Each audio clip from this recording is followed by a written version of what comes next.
हम लोग पॉलिटी की क्लास चला रहे हैं जो कि यहाँ पर चैप्टर 3 का है। आज एमसीक्यू सिर्फ होने वाला है।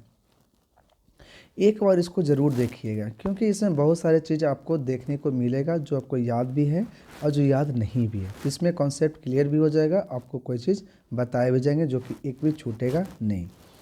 तो आप लोग से रिक्वेस्ट यही है, हम रिक्वेस्ट कर रहे हैं कि प्लीज़ आप ज़रूर देखिएगा और देख कर के आगे बढ़िए। थोड़ी सी लेट हो सकती है लेकिन फिर भी आप ज़रूर देखिएगा। पहला कहता है कि द्वितीय पंचवर्षीय योजना का कार्यकाल क्या था। हम पिछले ही वीडियो में हमने नीति आयोग और योजना आयोग के बारे में पढ़ा दिया है। तो इसमें आप लोग की पहली क्वेश्चन है कि योजना आयोग की पहली है, तो पहली जो जानते हैं 1951 से 1956 तक चली। दूसरी पंचवर्षीय योजना 1956 से आई जो 1961 तक चली, और तृतीय जो आई 1961 से चली 1966 तक। लेकिन इसके बाद 3 साल का गैप रख दिया गया। फिर 1969 से आई थी 1974 तक। फिर उसके बाद 4 साल के लिए आई थी। इस प्रकार से हम लोगों ने पूरा के पूरा ये हम लोग पंचवर्षीय योजना कंप्लीट कर लिए थे। तो बताइए इसका आंसर कौन हो जाएगा? बी इसका सही जवाब हो जाएगा, 1956 से लेकर 1961 तक।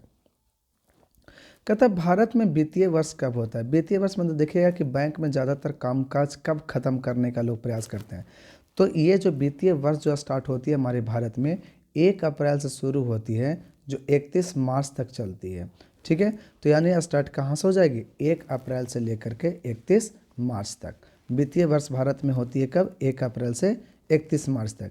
अप्रैल महीने में, आप मार्च महीने में देखिएगा तो कोई भी काम जल्दी नहीं करेगा बैंक वाला, क्या कि नहीं?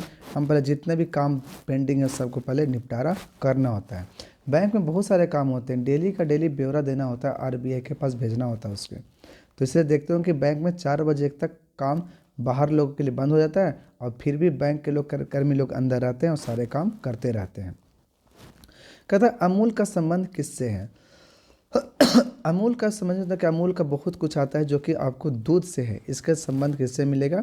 दूध से। अमूल दूध, अमूल कुल्फ़ी, बहुत सारे चीज़ इसमें अमूल का आता है, जो कि गुजरात में एक छोटे से गांव में अमूल की उत्पादन शुरू हुई थी। ठीक है, याद रखेंगे। किस दशक से भारतीय अर्थव्यवस्था में राज की भूमिका को सीमित कर दिया गया? किस दशक में भारतीय अर्थव्यवस्था में राज की भूमिका को सीमित कर दिया गया कि अब ज़्यादा राज नहीं, ज़्यादा इसमें देख रहे कौन करेगा? केंद्र करेगा। तो इसकी आंसर कौन हो जाएगी? जल्दी से इसका आप आंसर दीजिए, कमेंट बॉक्स में ज़रूर आंसर दिया कीजिए। ठीक है, 1980। अगर आप जानते भी हो ना फिर भी आप उसको दे दो, नहीं जानते हो फिर भी उसको लिखो कि ताकि लिखने से क्या हो जाएगा याद। आप लिखो सी मत लिखना, उसमें लिखना 1980 का दशक। तो लिखने से क्या होगा कि आपको थोड़ा सा हैबिट भी हो जाएगी और याद भी हो जाएगी। निम्नलिखित में से कौन एक संवैधानिक संस्थान नहीं है? इसमें से कह रहा संवैधानिक संस्थान नहीं है। देखिए, चुनाव आयोग संवैधानिक संस्था है क्योंकि इसमें 3 लोग को उसमें रहते हैं। संघ लोक सेवा आयोग जैसे कि यूपीएससी, ये भी एक तुम्हारा 315 आर्टिकल में दिखा गया है। वित्त आयोग, ये भी तुम्हारा यहाँ पर क्या है? संवैधानिक संस्था है। लेकिन नीति आयोग संवैधानिक संस्था नहीं है। ये सिर्फ अपने देश को अच्छे से चलाने के लिए, जो काम हो रहा है उसको देखने के लिए, उसको में आगे बढ़ाने के लिए नीति आयोग को लाया गया था। कहता भारत में पंचवर्षीय योजना की शुरुआत कब हुई थी? तो हम लोगों ने पहले ही देख लिया कब हुई थी, 1951 में। भारत में प्रथम पंचवर्षीय योजना का कार्यकाल कब से कब तक रहा? जल्दी से आप बताइए। जब आई थी 1951 में तो इसकी आंसर भी क्या हो जाएगी? 1951 से 1956। अगला क्वेश्चन है, प्रथम पंचवर्षीय योजना में कुल कितने रुपये की व्यय की व्यवस्था की गई थी? प्रथम पंचवर्षीय योजना में देखिएगा तो बहुत ज़्यादा बेनिफिट हुआ था, जितना सोचा गया था उससे कई गुना ज़्यादा इसमें जीडीपी में ग्रोथ देखने को मिली थी। तो इससे पूछी गई कि इसमें कुल कितने रुपए की व्यय की व्यवस्था की गई थी? तो 3,870 करोड़ रुपए, 3,870 करोड़ रुपए की परियोजना लाई गई थी कि इसमें खर्च की जाएगी। किस पंचवर्षीय योजना में औद्योगिक एवं परिवहनीय योजना के नाम से भी जाना जाता है? ठीक है, इसमें आपको किस में आ जाएगा? द्वितीय पंचवर्षीय योजना में। इसमें औद्योगिक क्रांति भी लाई गई थी और परिवहन से रिलेटेड भी इसमें बहुत सारे काम किए गए थे। इसमें पंचायत से रिलेटेड भी किया गया था, उसमें बहुत सारा रोड वगैरह भी बनाए गए थे। एनएच भी आया था, एनएचएआई भी इसी में आया था। किस पंचवर्षीय योजना को कृषि एवं सिंचाई आधारित योजना के नाम से भी जाना जाता है, इसको बताइए। जब लोग भारत में प्रथम जो हमारा प्राइमरी सेक्टर है वो कृषि पर आधारित थी, तो पहली पंचवर्षीय योजना में ही इसे कृषि पर और सिंचाई पर ध्यान दिए गए थे। जो डैम बनाया गया था, जो कि भाखड़ा नांगल बांध जो था, ये बनाई गई थी किसमें, प्रथम पंचवर्षीय योजना में। आपके जो पिछले जो लेक्चर 2 लेक्चर आया है नीति आयोग और योजना आयोग से संबंधित, उसको ज़रूर देखिएगा, उससे ही सारे क्वेश्चंस आपके बन जाएंगे। भारत में नियोजन व्यवस्था किस देश के नियोजन व्यवस्था से प्रभावित हुआ, तो इसका हम लोग आंसर आएगा सोवियत संघ से। किससे हुआ था, सोवियत संघ से। 1928 में इसने योजना आयोग लेकर आ गए थे। निम्नलिखित में से किसके सिफारिश पर भारत में योजना आयोग का गठन किया गया, बताइए। किसका किया गया था, आर्थिक कार्यक्रम समिति, राष्ट्रीय आयोजना समिति या राष्ट्रीय सलाहकार परिषद, राष्ट्रीय योजना परिषद। तो इसकी आंसर हो जाएगी आर्थिक कार्यक्रम, जो कार्यक्रम समिति था, इसके आधार पर ही योजना आयोग लाया गया था, क्योंकि पैसे को खर्च करना था, पैसे को लाना और मतलब आय और व्यय के बारे में बताना था। तो इसकी आंसर हो जाएगी आर्थिक कार्यक्रम समिति पर। भारत में नई आर्थिक नीति की शुरुआत किस प्रधानमंत्री ने की थी, भारत में नई आर्थिक नीति का सुधार किसने की थी, ये नरसिम्हा राव ने, जो कि तुम्हारा कब था, ये 1990 के दशक में थे। पीवी नरसिम्हा राव, पीवी सिंह यहाँ लिखल अलग है और पीवी नरसिम्हा राव अलग हैं।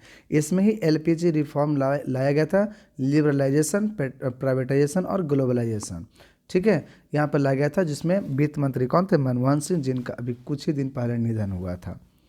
ये मनमोहन सिंह के बारे में बहुत सारे चीज़ देखने को मिलता है। पहले ये गवर्नर भी रह चुके हैं, फिर वित्त मंत्री रह चुके हैं, फिर उसके बाद एक भारत के प्रधानमंत्री भी 2 बार रह चुके हैं। राष्ट्रीय विकास परिषद का अध्यक्ष कौन होता है, जल्दी से बताइए।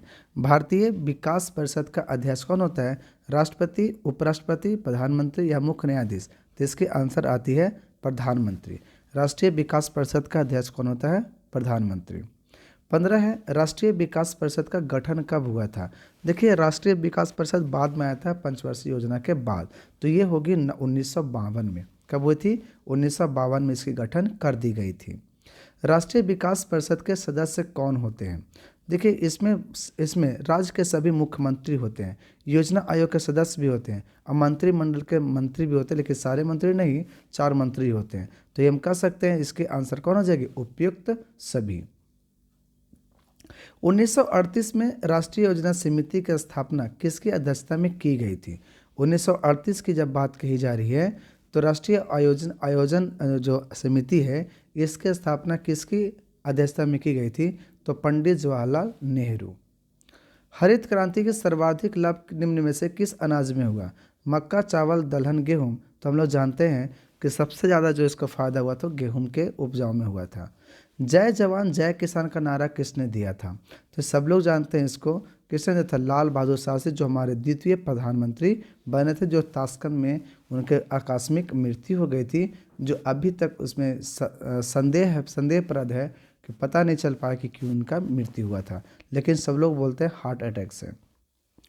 पीली क्रांति का संबंध निम्नलिखित में से किससे है, तिलहन से है कि दलहन से है कि चावल से, दूध से। ये तो फ्लड हो गया, यानी कि ये तो है नहीं, ये तो बाद में इसको बताएंगे, श्वेत क्रांति से आ जाएगा। ये आंसर इसकी क्या हो जाएगी, तिलहन से। किसका होगा, तिलहन से। सरसों खेत बहुत ज़्यादा हुआ था। श्वेत क्रांति यानी व्हाइट रेवोल्यूशन किससे संबंधित है, तुरंत हमने बताया था, दूध उत्पादन से श्वेत क्रांति मतलब कि सम्मिलित है, यानी कि संबंधित है।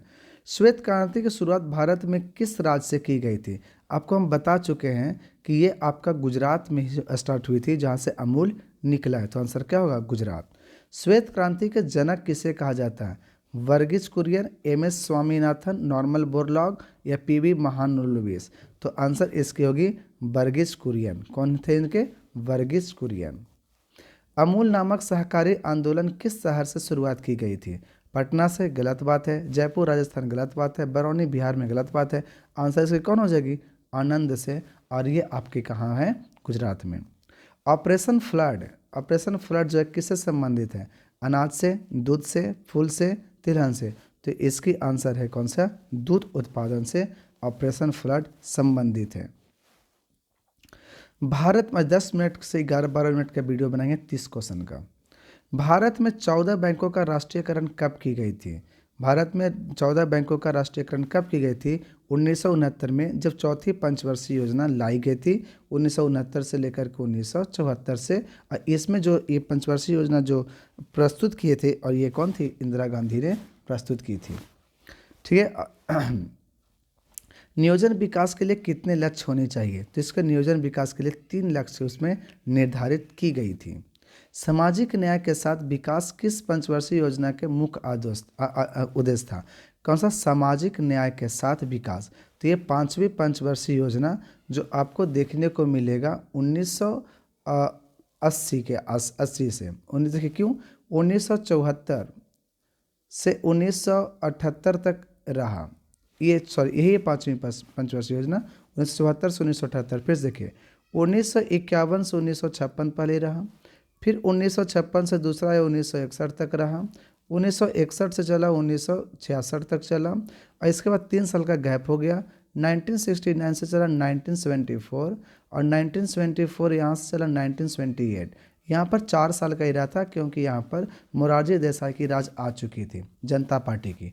फिर इसने जो लाया था 1978 से 1980 तक, इनके 2 ही साल चल पाया, क्योंकि फिर से इंदिरा गांधी का शासन आ गया और इसमें रोलिंग एक्ट लाया गया था। रोलेक्ट एक्ट नहीं, रोलिंग एक्ट।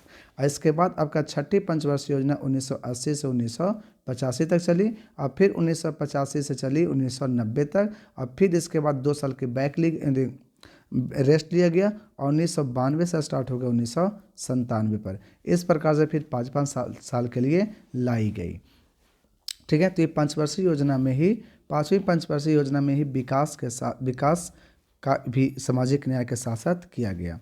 हरित क्रांति का दुष्प्रभाव क्या हुआ? सबसे पहली बात, कृषि का मशीनीकरण हो गया। बिल्कुल मशीन से सारे काम करने लगे। कीटनाशकों का इतना ज़्यादा प्रयोग करने लगे कि हमारे शरीर पर भी इसका इफेक्ट देखने को मिल जाता है। जैव विविधता का बहुत ज़्यादा नुकसान हुआ। जितना ज़्यादा कीटनाशक अगर डालेंगे उतना उसमें जो भी कीड़ा मकोड़ा था सब क्या हो जाएगी? मर जाएगी। तो हमारे ये जो जैव विविधता है उस पर खतरा मंडराएगा। तो इसकी आंसर कौन हो जाएगी? उपयुक्त सभी। जैसे हरित क्रांति के कुछ नकारात्मक प्रभाव क्या रहे? देखिए, मिट्टी की उर्वरता में कमी आ गई। रासायनिक उर्वरकों के ज़्यादा इस्तेमाल से मिट्टी की उर्वरता में कमी आई। जल प्रदूषण भी इसमें बढ़ा। ज़्यादा पानी की ज़रूरत होने की वजह से प्राकृतिक जल स्रोतों का दोहन किया गया, इससे जल प्रदूषण भी बढ़ता है। जैव विविधता को नुकसान भी पहुंचता है, जैसे कि एकल फसलीकरण की वजह से जैव विविधता को नुकसान पहुंचा। स्वास्थ्य समस्याएं भी बढ़ी, जब रासायनिक उर्वरकों और कीटनाशकों का ज़्यादा इस्तेमाल से किसानों और उपभोक्ताओं को स्वास्थ्य का नुकसान भी पहुंचा। असमानता, छोटे किसानों के पास आधुनिक या कृषि तकनीकों को अपनाने के लिए साधन नहीं थे। इससे बड़े और छोटे किसानों के बीच की आय असमानता भी बहुत ज़्यादा बढ़ गई। बेरोजगारी बहुत ज़्यादा बढ़ गई थी। कृषि मशीनीकरण की वजह से ग्रामीण इलाकों में खेतिहर जो मजदूर थे वो सब की बेरोजगारी बढ़ गई। इसका सबसे ज़्यादा असर गरीबों और भूमिहीन पर पड़ा, जिसके पास कोई भूमि नहीं है उस पर पड़ा। हरित क्रांति की शुरुआत नॉर्मन बोरलॉग ने विश्व स्तर पर किया, लेकिन उन्हें हरित क्रांति के जनक कहा जाता है। भारत में हरित क्रांति का नेतृत्व एम.एस. स्वामीनाथन ने किया था। अब क्वेश्चन याद रखिएगा, भारत में नई आर्थिक नीति की शुरुआत कब हुई थी? 1991 में। ठीक, एलपीजी रिफॉर्म के बाद। आज की सभाएं हम यहीं तक रखते हैं, 30 क्वेश्चन तक। ठीक है, अब हम आगे चलेंगे अगले 30 क्वेश्चन को लेकर के नेक्स्ट क्लास में। तब तक के लिए जय हिंद।